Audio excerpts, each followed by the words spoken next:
දෙයක්. මේ කරුණු අතර මම දැන් කරුණු හැටියට විග්‍රහ කරනවා. පළවෙනි කරුණ තමා කමා කර ගැනීම. දෙවෙනි කරුණ තමා පරම ආර්ය මෛත්‍රිය අප්‍රමාණ චේතෝ විමුක්තිය පැතිරවීම. තුන්වෙනි එක තමා කැපකොට පින් අනුමෝදන් කිරීම. හතරවෙනි එක තමා ධම්ම අනුධම්ම පටිපදාවෙහි හැසිරීම. එතකොට මං එකින් එක පොඩ්ඩක් විග්‍රහ කරන්නම්. පළමුකොටම එක පළමුවෙනි අවස්ථාව පළමුවෙනි අවශ්‍යතාවය කමා කර ගැනීම. ඔබ මේ සංසාර ගමනේ මේ මනුස්ස ජීවිතයේ විතරක් නෙමේ අතීතයේ කවදා හෝ කොතැනකදී හෝ හිතෙන් කයෙන් වචනයෙන් කායේන වාචා චිත්තේන පමාදේන යම් නොදැනුකමක් නිසා ප්‍රමාද දෝෂයක් නිසා යම් හේතුවක් නිසා අඩුම වශයෙන් ලෞතුරා බුදු කෙනෙකුට පසේ බුදු කෙනෙකුට අරහතුන් වහන්සේ කෙනෙකුට ආර්යයන් වහන්සේ කෙනෙකුට හිතෙන් කයෙන් වචනයෙන්වත් යම් ආකාරයකට වරදක් පාපයක් හිංගයක් හිංසාවක් අවැඩක් අසාධාරණයක් වන දෙයක් වුණා නම් ඒක ආර්යෝපවාදයක්. හිතෙන් තමයි බොහෝ දුරට කරන්නේ. බුදුහාමුදුරන්ට පසේ බුදුහාමුදුරන්ට අරහතුන් වහන්සේලාට හෝ ආර්ය මාර්ගයේ යන කෙනෙකුට හිතෙන් කායේන වාචා චිත්තේන පමාදේන මයා කතා මාතින් සිද්ධ වෙලා තියෙනවා. ඒ සියලු දේට ඔබ දැන් මේ මොහොතේ පටන් කමා කරගෙන යනවන. ඒ නිසා මගේ හිතෙන් කයෙන් වචනයෙන් යම් නොදැනීමක් නිසා ප්‍රමෝද දෝෂයන් නිසා අඥානකම නිසා නොදැනීම නිසා එවන් වරදක් පාපයක් අවඩක් අසාධාරණයක් සිද්ධ වී තිබේ නම් මම කමා කරගනිමි මට කමාව ලැබේවා කියලා කමා කරගන්න ඕන. එතකොට ඒ කමාව ඔබට ලැබෙනවා. ඔබ අවංකව පිරිසිදුවම මේ කමා කර ගැනීම කරන්න ඕන. ඔබ සියලු දෙනා අතින් එවන් පාපයක් වෙලා තියෙන නිසා තමා ඔබගේ නිවන ප්‍රමාද වෙලා තියෙන වැහිලා තියෙන. ඒක නිසා අනිවාර්යෙන් ඔබ මේ ජීවිත කාලේ නොකලට කමන්නේ නොකලත් ඇති කරන්නත් ඇති. නමුත් ඒක ඔබ අතින් කවදා හෝ වුණ නිසා තමා ඔබේ නිවන තාම ප්‍රමාද. ඒ නිසා අවංකව පිරිසිදුව අවංක වූ සිතෙන් පිරිසිදු වූ සිතෙන් ඒ කමා කර ගැනීම කරන්න. දෙවෙනි කර්මය ඊට වැඩිය බලවත්. මේ බුදුහාමුදුරුවෝ දේශනා කරපු නිවන් දකින්න ධර්මය කායේන වාචා චිත්තේන පමාදේන මයා කතං අච්චයං කමමේ ධම්ම ඒ වගේම අකාලික වූ සන්දිට්ඨික වූ මේ ධර්මය වචන මාත්‍රයකින්වත් වෙනස් කළා නම් විකෘති කළා නම් වැරදියට කිව්වා නම් ප්‍රකාශ කළා නම් දේශනා කළා නම් තේරුම් ගත්තා නම් තේරුම් කළා නම් ධර්මය විකෘති කිරීම ආනන්තරීය පාප කර්මයක්. ඒක නිසා බොහෝ දෙනෙක් මේ ධර්මය බුද්ධ ධර්මය බුදුහාමුදුරුවෝ දේශනා කරපු මේ මාගදී භාෂාවෙන බුද්ධ භාෂිතයේ වචනය අලපිතේ ආభాෂිතය කළොත් ධර්මය අධර්මයේ විදියට ආචින්න දේශනා අනාචින්න කළොත් විනය අවිනය කළොත් ඒ පුද්ගලයා ධර්මය විකෘති කළා වෙනවා. ඔබ අතිනුත් මේ වගේ යම් යම් දේවල් මේ ජීවිත කාලෙත් මීට පෙරත් සිද්ධ වෙන්න ඇති. ඒ නිසා මේ ධර්මය පුද්ගලයෙක් නෙමෙයි. මේක හොඳට තේරුම් ගන්න ඕන. ධර්මය තමයි නිවන් දකින්න මඟ. මේ ධර්මය වෙනස් කළොත් විකෘති කළොත් වෙනස් කළ පොත්පත් ලියපු බොහෝ ඉන්නවා. වෙනස් කළ පොත්පත් ඒවා ඉගන්වන අය ඉන්නවා. මේ ධර්මයේ වෙනස් විදියට වැරදි විදියට භාවිතා කරන අය කරපු අය ඉන්නවා. ඉගන්නන අය ඉන්නවා. එහෙමනම් ඔබ ධර්මය කමා කරගන්න ඕන. අකාලික වූ සන්දිට්ඨික වූ ධර්මය ඔබ අතින් යම් ආකාරයක යම් දෙනක කවදා හෝ කොතැනකදී හෝ ධර්මයට තමන් අතින් එවන් වරදක් විකෘති කිරීමක් අවඩක් අසාධාරණයක් සිදු වී තිබෙනවා නම් ඒ සියලු දේට හිතින් කයින් වචනෙන් හෝ එවන් වරදක් වෙලා තියෙනවා නම් කමා කරගන්න ඕන. තුන් අනුව අර බුද්ධ සංඝ ඒ කියන්නේ මේ ආර්ය මාර්ගයේ යන ආර්ය උපාසක උපාසිකා බික්කු බික්කුණී සිවණක් පිරිසට ආර්ය මාර්ගයේ යන අයට ඔබ අතින් හිතෙන් කයින් වචනෙන් හෝ යම් මාර්ගයක් ඒ අයගේ පාර වහන විදියක් වැරදියට ඒ අයට පාර කියපු විදියක් මෙහෙම තියෙනවා නම් ඒ සියලු දේ කායේන වාචා චිත්තේන පමාදේන මායාකතං අච්චයන් කමමේ සංඝ සුපටිපන්න අර අනුතර. ඉතින් ඒක නිසා ඒ අයටත් ඔබ කමා කරගන්න ඕන. එතකොට මේ බුද්ධ ධම්ම සංඝ ත්‍රිවිධ රත්නත්‍රයෙන් ඔබ කමා කරගන්න ඕන.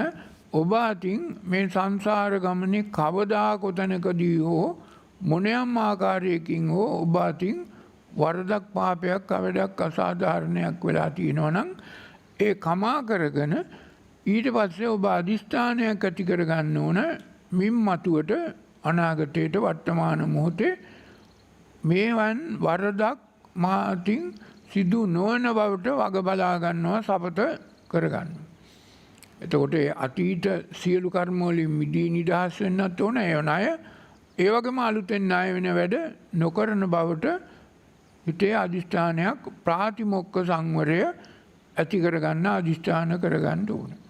ඒක තමා පළවෙනි කොටස. තව කොටසක් තියෙනවා මේ කමා කර ගැනීමේ ඔබට මේ සංසාර ගමනේ මේ ජීවිත කාලයත් ඇතුළුව මීට පෙර කොතැනකදී හෝ ඔබට මව වූ පියා වූ වැඩිහිටියන් වූ ගුරුවරුන් වූ සාම්පුරුෂයන් වූ භාර්යයන් භාවන් වූ කාර්යයන් හෝ ඔබට වරදක් වෙලා තියෙනවා නම් ඔබ ඒ අයට වරදක් කළා නම් ඒ සියලු දෙනාගෙනුත් කමා කරගන්න ඕන. අවංකව පිරිසිදුව ඔබේ ඒ ඥාති සම්බන්ධයක් තියෙන්නේ බැඳීමක් තියෙන්නේ හේතුවක් ඇතුව. ඉතින් ඒක නිසා ඒ සියලු දෙනාගෙනුත් ඔබ කමා කරගන්න ඕන. ඒ අයට ද්වේෂ කරන්න, වෛර කරන්න, ක්‍රෝධ කරන්න හොඳ නෑ. ඒ අයට ගෙන් කමා කරගන්න ඕන. පිරිසිදු සිතක් ඇති කරගන්න ඕන.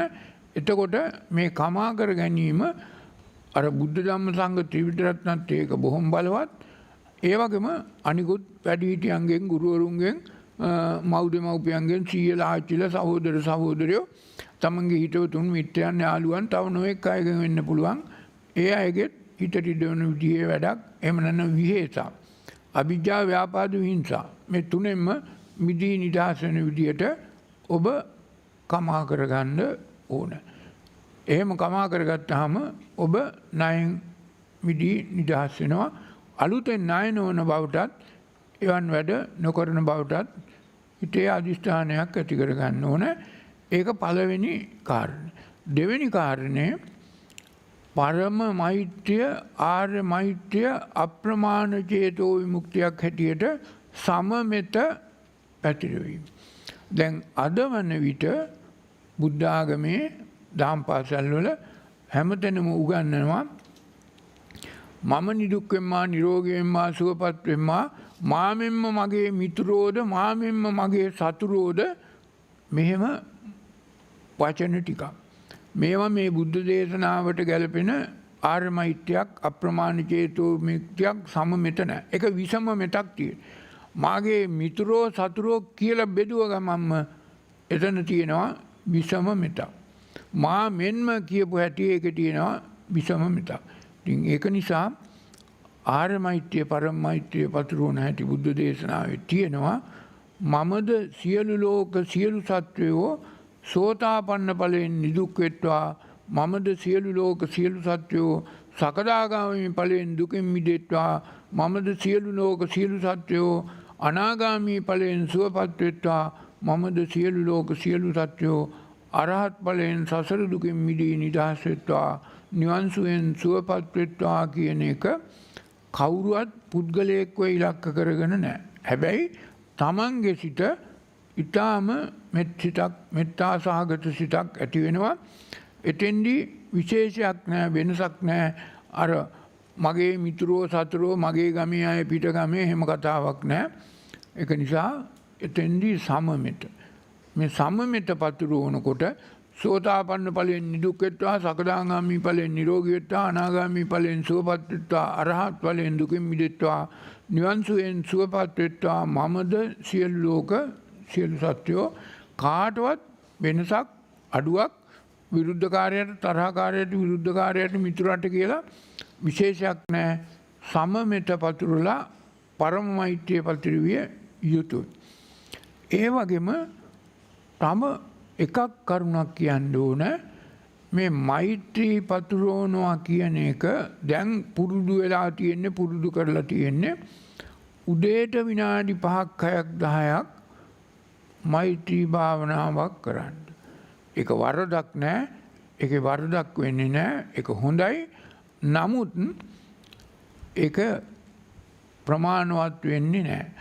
දවසේ පැය 24 තුල ඔබ මොන ඉරියව්වකින් හිටියත්, මොන ක්‍රියාවක් කළත්, මොන රාජකාරියක් කළත් වැසිකිලි කැසිකිලි යනවා, නොයෙකුත් දාන වළඳනවා, තව නොයෙකුත් දේවල් කරනවා වෙන්න පුළුවන්. කනවා බොනවා යනවා එනවා, මිදුලාතු ගන්නවා, කුස්සිය වැඩ කරනවා.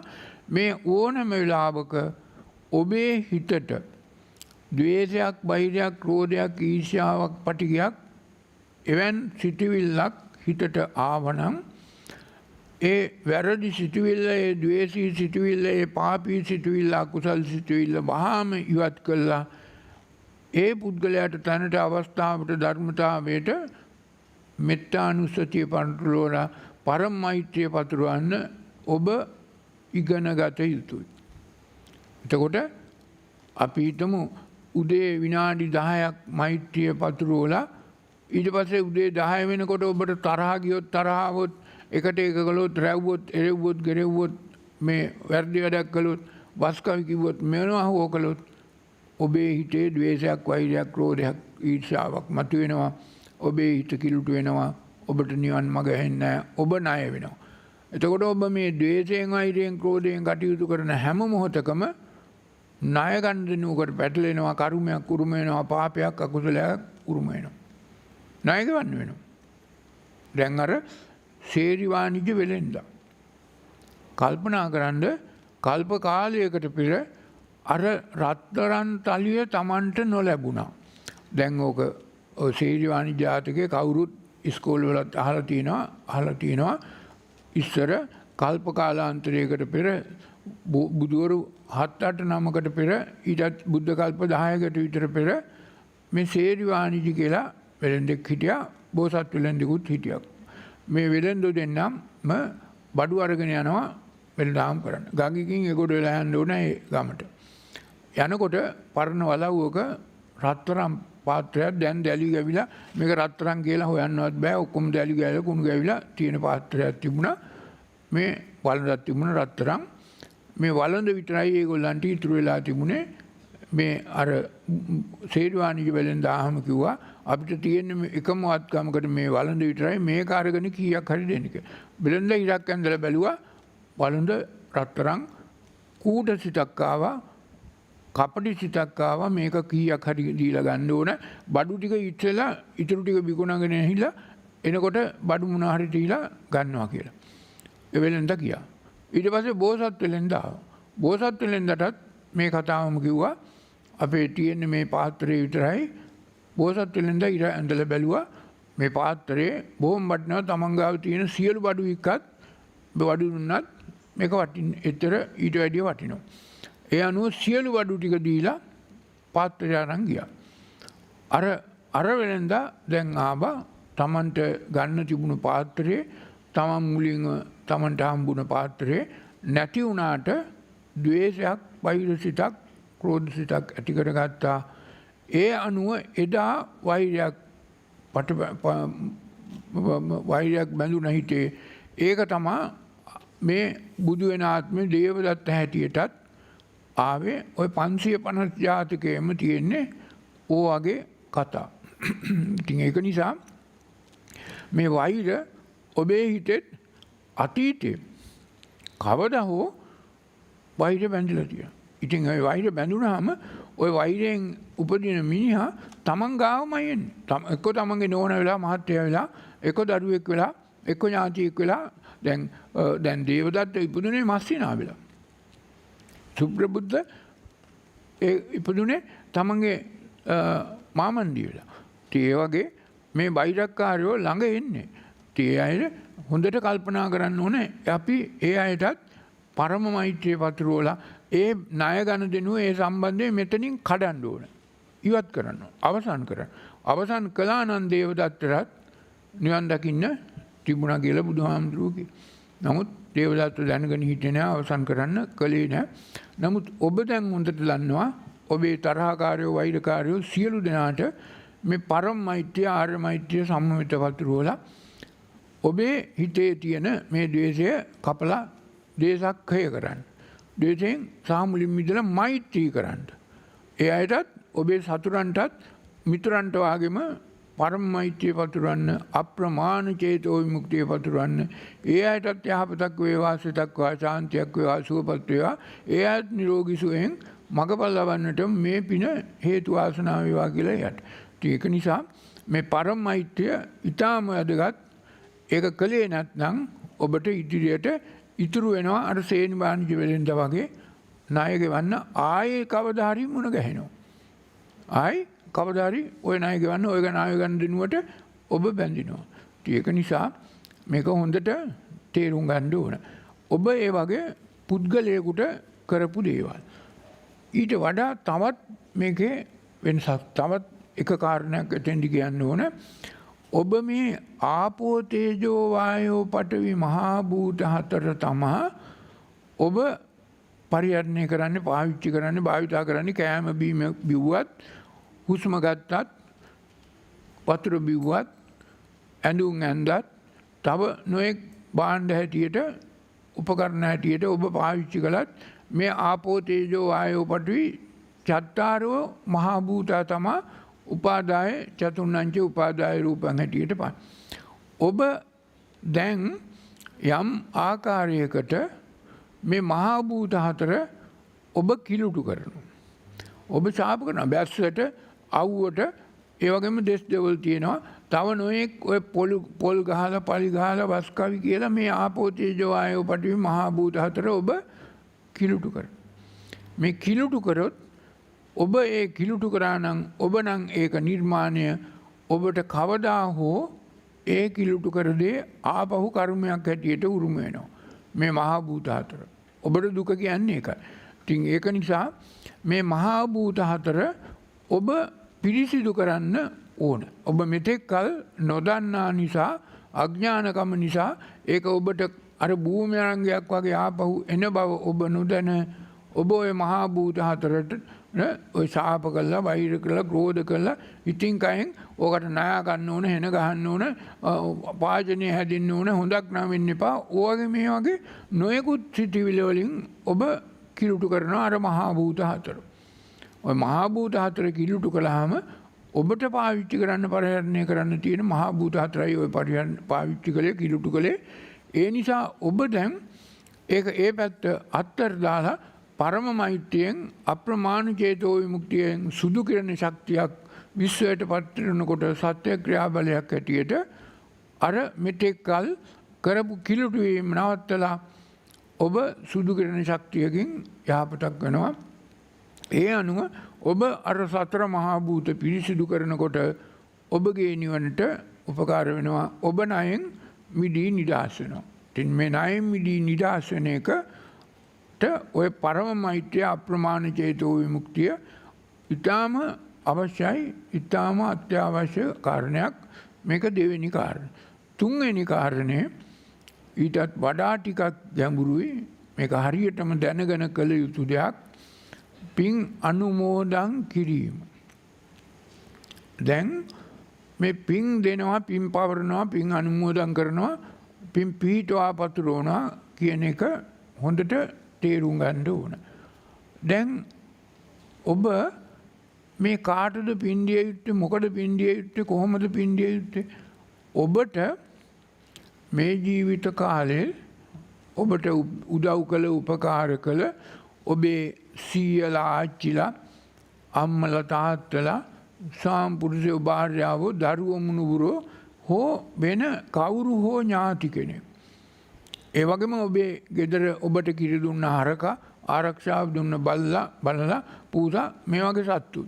මෙහෙම කවුරු හෝ මිය පරලොව ගියා නම් ඒ මිය පරලොව ගිය අය යම්කිසි කර්මයක් පාප කර්මයක් හේතු කොටගෙන මේ පරදත්තූපජීවීන් කියන තමන්ටම පින්කමක් කරගන්න බැරි තත්වයකට පත් වෙලා තියෙනවා. දැන් මිනිසෙක් වෙලා ඔබ අපි හිතමුකෝ ඔබේ සීයා හරි ආච්චි හරි එහෙම නැත්නම් ගියාත්මේ ඔබේ සීයා හරි ආච්චි හරි අම්මා හරි තාත්තා හරි සම්පූර්ණ හරි භාර්යාව හරි කවුරු හරි මිය පරලොව ගියා. මිය පරලොව ගිහිල්ලා භූතයෙක් වුණා.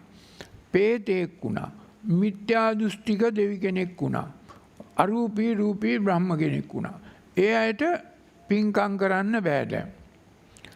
ඒ අය ඔබෙන් පින් බලාපොරොත්තු වෙනවා. ඔබ ඒ අයට ඥාති නිසා, ණය නිසා, ඒ අය ඔබට උදව් උපකාර කළ නිසා. ඒ නිසා ඒ අය ඔබෙන් පින් බලාපොරොත්තු වෙනවා. දැන් සමහර විටක මීට ආත්ම දෙක තුනකට පෙර ඔබේ අම්මා තාත්තා මොන හේතුවක් නිසා හෝ කර්මයක් නිසා භූතෙක් ප්‍රේතෙක් වෙලා ඉන්නවනම් දැන් මේ මොහොතේ ඇවිල්ලා ඉන්නවා අනේ මගේ පුතා අනේ මගේ දුව අද පින්කමක් කරනවා මට කැපකොට පින් අනුමෝදන් කළ පින් පවරලා මාව මුදවා නිදහස් කරගන්න කටයුතු කරાવી කියන ඒකායන බලාපොරොත්තුවෙන් ඔබ සියලු දෙනාට එක එක්කෙනාටම මේ වගේ පින් බලාපොරොත්තු වන දසදහස් ගාණක් ඔබෙන් පින් බලාපොරොත්තු වෙන අය ඉන්නවා. ඔබේ මීට පෙර සංසාරේ කවදා හෝ ඔය ඥාතීන් වූ අය ණයකාරු ඥාති කියන මේ මාගදී භාෂාවේ සිංහල තේරුම ණයකාරු. ඒ ණය ඔබ ගෙවන්න ඕන. ඔබ පින් දෙන්න ඕන, පින් පවරන්න ඕන, පින් අනුමෝදන් කරන්න ඕන. එතකොට ඒ අයට පින් දුන්නාම පින් පැවරුවාම ඒ අයව මුදවා නිදහස් කිරීමේ පිරිසිදු චේතනාවකින් මිසක් එයට වෙන ක්‍රමයකට පින් දුන්නට හරියන්නේ.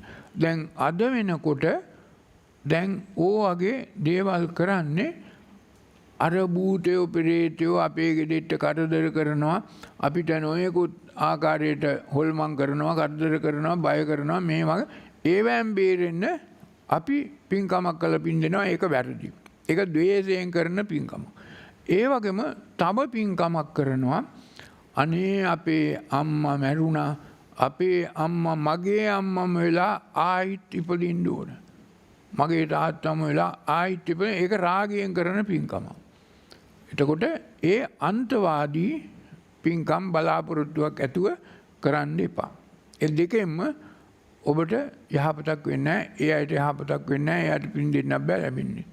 ඊළඟට අද තවත් වැරදි විදිහකට පින් දෙනවා. බුදුහාමුදුරුවෝ දේශනා කළ තිරෝගුඩ්ඩ සූත්‍රයේ පැහැදිලිව මේ පින් දෙන එක කරන්න ඕන ක්‍රමය. දැන් අද වෙනකොට ඔබ සියලු දෙනාගේ ගෙවල් වල දාන පින්කම් කරන්න නැති නොයෙකුත් පින්කම් කරන්න නැති ඔබ මෙහෙම පින්කම් කරලා හාමුදුරුවෝ ගෙන්නලා සමහර විටක ඔබේ කවුරු මිය පරලෝ ගියාම ආච්චි සීයා හෝ අම්මා තාත්තා හෝ කවුරු හෝ දවස් 7න් මාසෙන් මාස 3න් අවුරුද්දෙන් ඔබ පින්කමක් කරනවා. හාමුදුරුවෝ සමහර විට 10ක් 15ක් 20ක් වෙන්න පුළුවන් ඊට වැඩි වෙන්න පුළුවන්. එහෙම නැත්නම් පුළුවන් කමට හාමුදුරුවෝ එක්කෙනෙක් එක නමක් දෙන්නමක් හෝ ගෙන්නලා පින්කමක් කරනවා. සම්මත විදියට පින්කමක් කරනවා. මේ සම්මත පින්කමේදී අද කරන්න පුරුදු වෙලා තියෙන්නේ මහායානික අදහස් අනුව අර පින්කම කළ අයටයි ආපහු පින් පවරන්නේ පින් දෙන්නේ පින් අනුමෝදන් කරන්නේ. මේක පින් වාක්‍යයකුත් කියනවා අර අනේ මේ පින්වතුන් බොහෝම හොඳ පින්කමක් කරගත්තා. ඒ නිසා මේ පින්වතුන්ට නන්දා මල්ලිකා සුමනා සුනන්දා මෙන් භෝග සම්පත් ධන සම්පත් අර සම්පත් ලැබ දෙව් මිනිස් සැප කෙලවර මතු බුදු වන බුදුන් දකින්නට මේ පින හේතු වාසනාව වේවා කියලා මුරුංගාත් එල්ලනවා. මොකද කළේ? අකුසලයක් කරගත්තේ. පින උපාදානය කරගත්තා. මේ පිනෙන් දැන් මේ දානෙ දුන්නේ වෙන වැඩකට. දැන් කළේ මොකද්ද? ඔය පින් වාක්‍ය කීම නිසා අර පින් දුන්නේ ඔබට. ඔබට පින් දෙන්න ඕන කමක් නැහැ. ඔබ පින් කමක් කළාම ඔබට කුසලයේ උරුම වෙනවා. ඔබ පින් දිය යුත්තේ අර ඔබෙන් පින් බලාපොරොත්තු වන සංසාරගත අර සියලු පින්කමක් කරගන්න බැරි පරදත්ත උපජීවීන්ට. එයාට පින් දුන්නේ නැහැ. පින් පැවරුවෙත් නැහැ, මතක් කළෙත් නැහැ, සිහිපත් කළෙත් නැහැ වචනයකින්වත්. වෙන්නේ මොකද? අර පරදත්ත උපජීවීන් උරණ වෙනවා. එයා බොහොම බලාපොරොත්තු ඇතුව එයාට ඉව තියෙනවා. ඔබ මේ හිතන්නා වගේ නෙමේ ඔබේ ඒ ඥාතීන් ඔබ පසුපස එනවා. අනේ මගේ පුතා, අනේ මගේ දුව මට අද පින් පවරයි, පින් දෙයි, මාව අද මුදවා නිදහස් කරයි කියන චේතනාව. ඒ නිසා ඔබ පිරිසිදුව පැහැදිලිව ඒ අය ඉලක්ක කරලා එයාට කැපකොට පින් දෙන්න ඕන.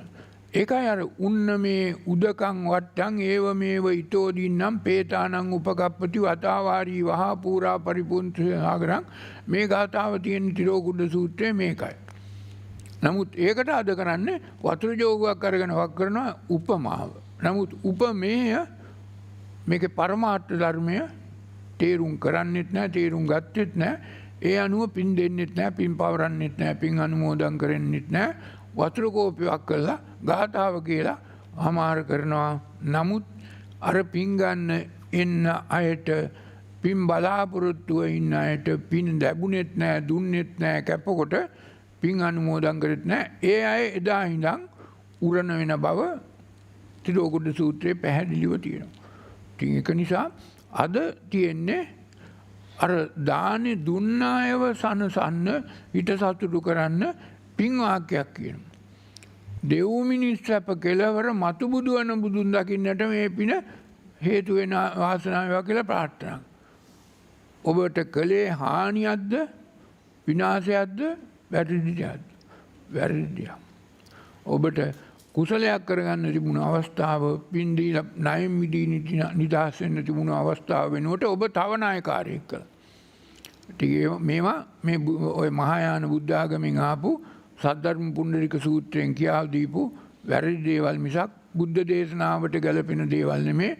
පින්කමක් කරන්න ඕන, දානයක් දෙන්න ඕන, පින් පවරන්න ඕන, පින් දෙන්න ඕන, පින් අනුමෝදන් කරන්න ඕන. ඔබේ අර සියලු ඥාතීන්ට කැපකොට, ඒ අයට කැපකොට පින් අනුමෝදන් කරන්න ඕන, පින් පවරන්න ඕන, පින් දෙන්න ඕන. ඒ අය ඉලක්ක කළා. එයාගේ හිත පිරෙන්න. ඒකයි උන්න මේ උදකං වට්ටං ඒව මේව ඉතෝදින්නම් පේතානං උපකප්පති කිව්වේ. ඒකයි, වෙන මොකක්වත් නෙමෙයි. ඉතින් ඒක නිසා අපි පින්කමක් කරන්න ඕන, පින් දෙන්න ඕන, පින් පවරන්න ඕන.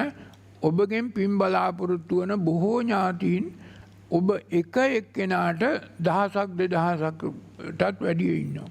එක එක්කෙනාට ඔබෙන් පින් බලාපොරොත්තු වන ඔබේම මව් දෙමව්පියන් වූ, සීයා ආච්චි වූ, ස්වාමි පුරුෂයා භාර්යාව වූ මේ ජීවිත කාලය හෝ මීට පෙර ඒ භූතය ප්‍රේතයන්ට දීර්ඝායුෂ තියෙනවා. සමහර විට අවුරුදු 1000කමාරක් අපි මේ අද මනින ක්‍රිස්තු වර්ෂයෙන් අවුරුදු 1000කමාරක්, ඒ කියන්නේ ඔබ ආත්ම 10ක් 15ක් 20ක් ගියත් ඔබේ ඒ ආත්ම 10කට 15කට පෙර අම්මා තාත්තත් අද තාම භූතෙක් වෙලා ප්‍රේතෙක් වෙලා ඉන්නවා. ඔබෙන් පින් බලාපොරොත්තු වෙනවා. ඉවෙන් ඔබ තාම දරුවා කියලා හිතන්නේ. තාම කල්පනා කරන්නේ මගේ දරුවා, මගේ පුතා, මගේ දුව මට අද පින් දෙයි, අද පින්කමක් කරනවා. ඒක නිසා මනුෂ්‍යත්ව ප්‍රතිලාභයක් ලැබූ ඔබට විතරයි පින්කමක් කරන්න පුළුවන්, ඔබට විතරයි පින් දෙන්න පුළුවන්, පින් පවරන්න පුළුවන්. ඔබ ඒ යුතුයකම කළොත් ඔබ ණයෙන් මිදී නිදහස් වෙනවා. ඒ අයව ඒ අසරණ අනාථ භවයෙන් ඔබට නිදහස් කළා. ඔබ ණයෙන් මිදී නිදහස් වෙනවා. ඒ අයටත් යහපතක් සලසනවා. නමුත් මේක අද බුද්ධ ආගමේ නැහැ. පැහැදිලිව පිරිසිදුව කියන්න ඕන මේක අද බුද්ධ ආගමේ ඇත්තෙම නැහැ. ඒ වෙනුවට තියෙන්නේ අර දානේ දුන්න අයව, ඒ අයව හිත සම්සන්ද ඒ අයට අර පින් වාක්‍යයක් කියලා ඒ අයට පින් දෙනවා දෙව් මිනිස් සැප කෙලවර නිවන් දකින්නට මතු බුදු වන බුදුන් දකින්නට මේ පින උපකාර වේවා හේතු වාසනා වේවා කියලා පින් වාක්‍යයක් කියලා මේ නිවන වහනවා. මේ තව ණය ගොඩක් එකතු කරනවා. ඒක නිසා කල්පනා කරන්න ඕන මේ පින ඉතුරු වුණොත් ශේෂ වුණොත් ඔබේ නිවනයි වැහෙන්නේ. මේ ධානයේ ඉතුරු වුණොත් ශේෂ වුණොත් ඔබේ නිවනයි වැහෙන්නේ. මේ අකුසලයේ පාප කර්මයේ ශේෂ වුණොත් ඔබේ නිවනයි වැහෙන්නේ. ඒ නිසා පුඤ්ඤාභි සංඛාර අපුඤ්ඤාභි සංඛාර අනිඤ්ඤාභි සංඛාර තුනම ඔබේ නිවනට බාධක දේවල් බව හොඳට තේරුම් ගන්න ඕන. ඉදිරියට තව සූත්‍ර ගණනාවකදී මේක විග්‍රහ කරනවා පෙන්වලා දෙනවා. මේකෙන් මිදී නිදහස් වෙන හැටි පැහැදිලිව පිළිසිදුව කියලා දෙනවා. ඉතින් ඒක නිසා දැන් ඔබ හොඳට තේරුම් ගන්න ඕන ඔබට පින්කමක් කරගන්න පුළුවන්. පින්කමක් කිරීම නවත්තන්න එපයි කිව්වේ නෑ. බුදුහාමුදුරුවෝ කිව්වා නන්දාවනි සුමනාවනි පින්කම් කළ යුතුයි. හැබැයි පින උපාදානය කරගන්න ක්‍රමයක් බුදුහාමුදුරුවෝ කිව්වේ නෑ. නමුත් බුද්ධ ආගම හැටියට අද තියෙන්නේ පින උපාදානය කරගෙන පිනෙන් පරලොව අර පින් පොත ලියලා දුටුගැමුණු රජුරුවන්ගේ කාලෙත් කිව්වා. පින පොතක ලියලා උපාදානය කරගත්තා. මොකද උනේ පිනෙන් පරලොව ගියා. නිවන වැහුණා. එහෙම නැත්නම් ධානයක් ලැබලා ධානය තදින් ආස්වාද කරගෙන ධානය උපාදානය කරගෙන බම්මලෝට ගියා. නිවන වැහුණා. පහක් කළොත් ඉතින් කොහොමද පව ලිව්වත් නැතත් පොතේ හිතේ මාර්යාගේ පොතේ එළිය වෙලා තියෙනවා. පවෙන් පරලෝ ගියොත් හතර අපාය. පිනෙන් පරලෝ ගියොත් කාම ලෝකවල සුගති ලෝකවල දිව්‍ය ලෝකවල මනුස්ස ලෝකවල ධානයෙන් පරලොව ගියොත් බ්‍රහ්ම තලවල රූපී අරූපී. නිවන නැහැ. නිවන වැහෙනවා. නිවන කියන්නේ ඔය එක තලයකටවත් නොයන බුදුහාමුදුරුවෝ කිව්වා මඤ්ඤමානෝ බද්දෝ මාරස්ස අමඤ්ඤමානෝ මුත්තෝ පාපිමතෝ. ඒ වගේම උපාදීයමානෝ මාරෝ බද්දස්ස මේ වගේ අභිනන්දිමානෝ මාරෝ බද්දස් මාරයට බද්ද වෙන්න බැඳින්නේ පැවතුම් තුල අතරමං වෙන්නේ මඤ්ඤමානය නිසා උපාදීයමානය නිසා අභිනන්දිමානය නිසා. ඒ තුනෙන්ම මිදී නිදහස් වෙන්න බුදුහාමුදුරුවෝ සංයුක්ත නිකායේ විශේෂ සූත්‍ර ගණනාවක් දේශනා කළා.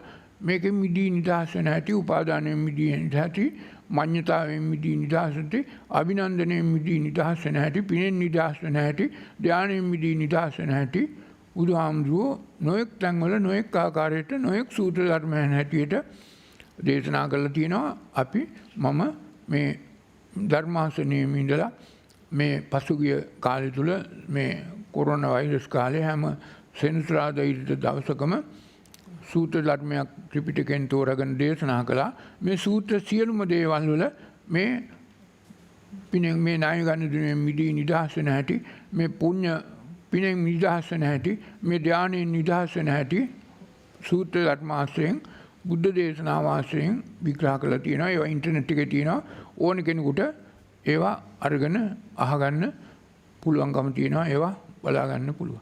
ඉතින් ඒක නිසා මේක හොඳට තේරුම් ගන්න ඕන. මේ කරුණු හතර අත්‍යවශ්‍යයි ඔබගේ නිවනට. ඔබ ණයෙන් මිදී නිදහස් වෙන්න ඕන. ඔබ මේ ණයකාරයෙක් හැටියට ණය ගෙවගෙවා යනවා. ජීවත් වෙනකොට අලුතෙන් ණය වෙනවා. ආයෙ උපදින්න වෙනවා අලුතෙන් ණය වුණා. ණය ඉවර නම් මිය පරලෝ යන මොහොත වෙනකොට ණය ඉවර වෙන්නේ ඔය කමා කරගෙන පරමයිත්‍යයෙන් පතුරවලා කැපකොට පින් අනුමෝදන් කළා ඥාතීන් ඔක්කොම මුදවා නිදහස් කළා. ඔබේ කොච්චර තරහකාරයෙක් වුණත් අම්මා තාත්තා නෝනා මහත්තයා සහෝදර සහෝදරි ඥාතියෙක් ඔබට උදව්වක් කළා නම් ඒ සියලු දෙනාට ඔබ කැපකොට පින් අනුමෝදන් කරලා පින් පවරලා ඒ අයට පින් දීලා ඒ අය අසරණ අනාථ තත්ත්වයෙන් මුදවා නිදහස් කළොත් ඔබ ණයෙන් මිදී නිදහස් වෙනවා. ඔබ අනන සුඛයට අනවජ්‍ය සුඛයට අත්‍ය සුඛයටපත් වෙනවා. ඉතින් ඒක හොඳට තේරුම් අරගන්න ඕන. මේ කරුණු දැන් තුනක් කිව්වා. කැපකොට කමා කර ගැනීම, පරම මෛත්‍රිය පැතිරවීම, අප්‍රමාණ චේතෝ විමුක්තිය, කැපකොට පින් අනුමෝදන් කිරීම. මේ තුන කරගෙන යනකොට සතර කමඨහන් ධම්මානුධම්ම පටිපන්නස්ස පුද්ගලයෙක් වෙනවා. නිත්‍යං දුක්ඛං විපරිණාම ධම්මං තේරුම් අරගෙන නිබ්බිදාය විරාගාය නිරෝධාය පටිනිස්සග්ග තත්ත්වයේ හතාපරිදි තේරුම් ගත්ත පුද්ගලයෙක් වෙනවා. ඒ අනුව ඔබ ණයෙන් මිදී නිදහස් වෙනවා. ඔබ අලුතෙන් ණය ගණදිනුවකට බැඳෙන වැඩ කිරීම නවතිනවා. අතීත ණය මිදී නිදහස් වෙනවා, වර්තමානයේ ණය වෙන්නේ නැහැ. ඒ නිසා අනාගතයට ගෙවන්න ණය ඉතුරු නැහැ. එහෙම වුණොත් ඔබ නිවන් දකින්නට සුදුසු ආර්ය ශ්‍රාවකයෙක් බවට පත් වෙනවා.